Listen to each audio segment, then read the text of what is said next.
Secretary Bastian, could we talk a little bit about why Brazil is a promising market for U.S. companies?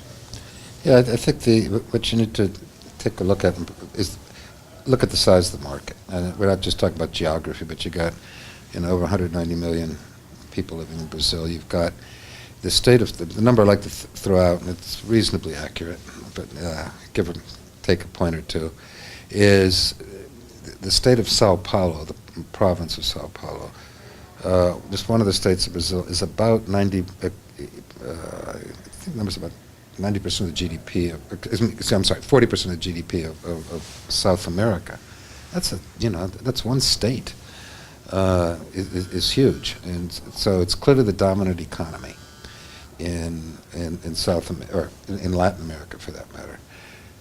So there's some very good opportunities for U.S. business. The market down there. There are investment partners down there. There's the opportunity to team up with Brazil, with Brazilian companies to develop third country markets. They have a very business-driven executive class down there. I mean, they're world class. You get construction firms like Odebrecht, which is, large construction company here in the United States, but is Brazilian. Embraer, well, we all have flown on their airplanes. I mean, but it's not just in the very high-end products, jet aircraft, but they got a very well-developed agricultural sector. So it's a very good opportunity, I think, for the U.S.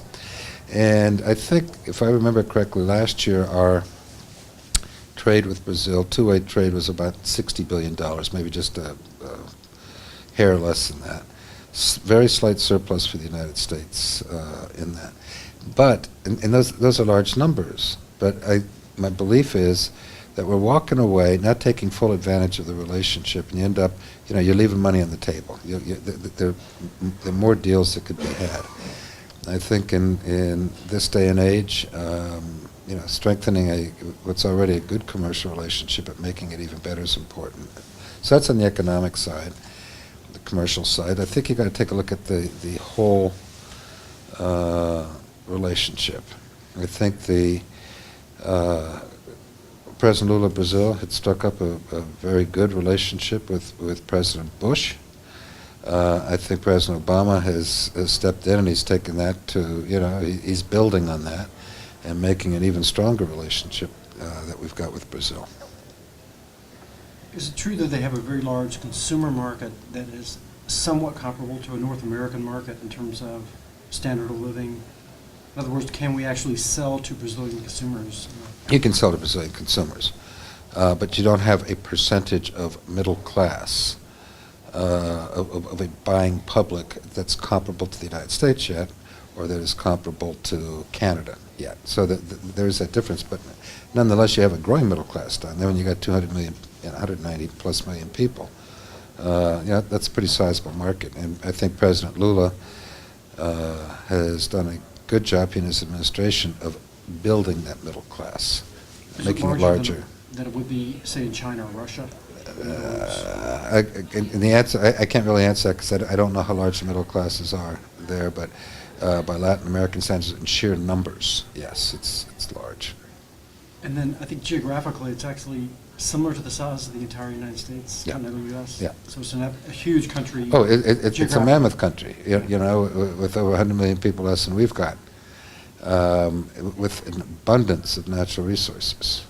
So, that's good. A lot of good opportunity. I think that the trick for them, in large measure, is how do you exploit those resources without devastating those resources? And I think, because of the level of development in Brazil, the trick for both of us is to work together to increase our competitiveness. I really do believe this, and taking a look at third country markets. And the trick is to be able to say, Brazil offers wonderful opportunities today. So what? What's it going to look like in 20 years? What are we going to look like in 20 years or 30 years down the road? And what are the skills that we need? What are the talents we need? What are the resources we need to get us from where we are today to where we think we're going to be 20 or 30 years from now. Because then you've got a whole other generation of people you're pulling in and hopefully being able to, lift them into the, a good, solid middle class status.